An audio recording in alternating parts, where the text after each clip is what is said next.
Assalomu alaykum qadrli o'quvchilar. Bugun sizlarga multi-level listening part 4, ya'ni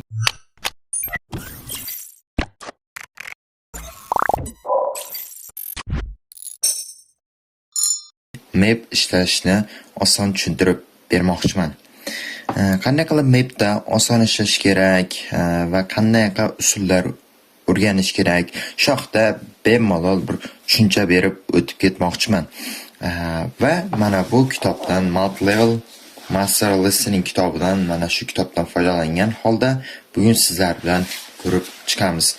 Chunki bu kitobda mana ko'rishingiz mumkinki, juda ko'p mulklar bor ekan va mana shu kitoblardan foydalanamiz. Va men sizga qanday qilib mapda ishlash kerakligini aytib o'tib ketaman. Buning uchun sizdan hech qanday narsa talab qilinmaydi. Shunchaki konsentratsiya, logika ishlatib va qarang. Shimol, janub, g'arb, sharq degan joylarni yaxshilab bilib olsangiz bo'ldi. Mana shu joylarni bilib qo'ysangiz bo'ldi. Va endi qarang. Har doim mapga kelganingizda sizdan kirish beriladi. Mana bizda kirish bu taraf, endi ikkita kirish bor ekan. Bu yerda shimol darvozasi bilan janub darvozasi bor ekan. Mana shu darvozalarni qaysi biri audioda aytsa o'shandan boshlaymiz. Lekin odatda boshqa maplarda bitta entrance deb kirish berib qo'yadi. Ana shunday qilib ishlaysiz. Bunda ikkita ekan. Endi ko'ramiz. Va sizdan hech qanday mana bu so'zlarni, ya'ni cafe, outdoor gym, toilets, wildflowers, formal gardens degan so'zlarni bilish talab qilinmaydi. U bilmasangiz ham mana bu yerda ishlashni bilsangiz bo'ldi. Va birinchi taktika, siz har doim e'tibor bering. Mana bu yuqorida bizga berilgan bo'ladi. North, south, west, east berilgan bo'ladi. Mana shularga yaxshilab qarab olamiz va undan keyin boshlaymiz. Va har doim qarang, siz o'zingizga yana bir chalkashmagan holda mana shunday odamchani chizib qo'yib, shunday qilib tasavvur qiling. Siz demak shusiz va siz mana bu yerdan kiryapsiz yoki u yoqdan kiryapsiz, farq yo'q. Shu entrance oldiga, kirish qismining oldiga chizib qo'ysangiz adashmaysiz. Demak, endi birma-bir boshlaymiz.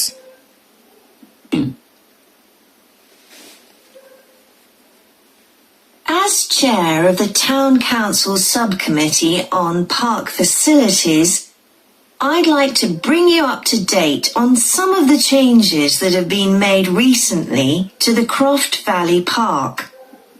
Xo'p, aytib ketdiki, men sizlarga Croft Valley Parkdagi yaqinda sodir bo'lgan ba'zi bir o'zgarishlar haqida bir introduction berib ketib o'tishni xohlayman deb aytib o'tib ketdi. Va keyin sekin eshitamiz. So if you could just take a look at the map I handed out, let's begin with a general overview. So, the basic arrangement of the park hasn't changed. It still has 2 gates, north and south, and a lake in the middle. Asosiy o'zgarishlar bo'lmadi deb aytib o'tib ketdi va ikkita o'z holigacha turibdi dedi. 3 ta narsani aytib o'tib ketdi. Endi birinchisi North Gate turibdi dedi, South Gate ham o'zgarmasdan turibdi. Ikkita darvoza bo'lib turibdi dedi. Va keyin o'rtada katta lake turibdi dedi. Haligacha o'zgarmadi dedi uning joyi dedi. Va sekin eshitib boraveramiz. The cafe continues to serve an assortment of drinks and snacks, and is still in the same place, looking out over the lake and next to the old museum. We're hoping to change the location of the toilets and bring them nearer to the center of the park, as they're a bit out of the way at present, near the adventure playground in the corner of your map. The formal gardens have been replanted and should be at their best in a month or 2. They used to be behind the old museum, but we've now used the space near the south gate, between the park boundary and the path that goes past the lake towards the old museum. We have a new outdoor gym for adults and children, which is already proving very popular, It's by the glass houses, just to the right of the path from the south gate. You have to look for it, as it's a bit hidden in the trees. One very successful introduction has been our skateboard ramp. It's in constant use during the evenings and holidays. It's near the old museum, at the end of a little path that leads off from the main path between the lake and the museum. We've also introduced a new area for wildflowers to attract bees and butterflies. It's on a bend in the path that goes round the east side of the lake, just south of the adventure playground.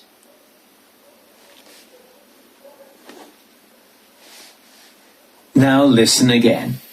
Xo'p, mana endi hozir o'zim eshitib qildim va endi qayta eshitganmiz, ya'ni bizda multi-level qismida bitta bir ya'ni yutug'imiz bor. Multi-level listening eshitayotganimizda bitta yutug'imiz borki va bu audioni 2 marta olishga egamiz.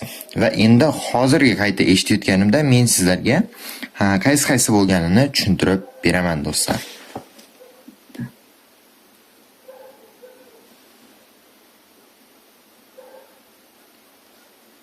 As chair of the Town Council Subcommittee on Park Facilities, I'd like to bring you up to date on some of the changes that have been made recently to the Croft Valley Park. So if you could just take a look at the map I handed out, let's begin with a general overview. So, the basic arrangement of the park hasn't changed. It still has 2 gates, north and south, and a lake in the middle.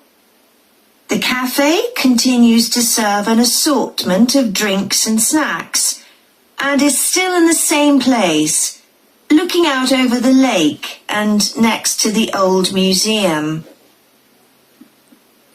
Xo'p, aytdiki, o'sha kafe ham bir xil joyda turibdi dedi. Lake'ga qara dedi va yuqorisida Old Museum bor dedi. Old Museumning oldida o'sha kafe turibdi dedi, bir xil joyda deb aytib o'tib ketdi-da. Biz tez aytib o'tib ketdi. Bu yerda logikani ishlab bilib olishimiz kerak edi. Xo'p, bu yerda D bor va men D javobni oldim. Aminman bu javobga. Va endi toiletga qaraymiz. We're hoping to change the location of the toilets and bring them nearer to the centre of the park, as they're a bit out of the way at present, near the adventure playground, in the corner of your map. Xo'p, aytdi, o'sha toilet hozir boshqacha joyda dedi. Va yuqoriga qara dedi.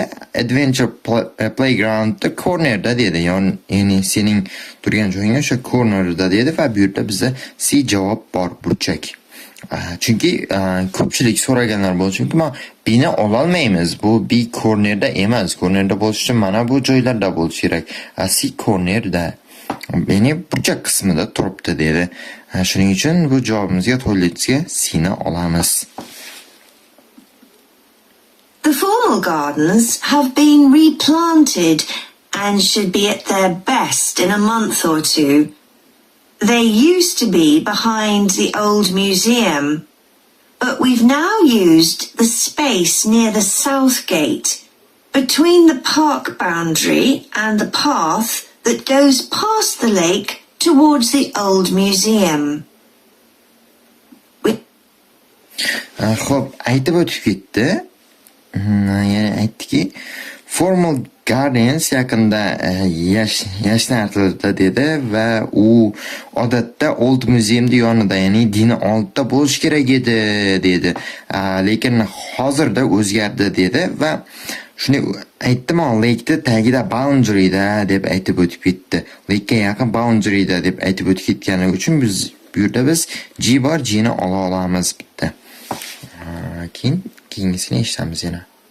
We have a new outdoor gym for adults and children which is already proving very popular.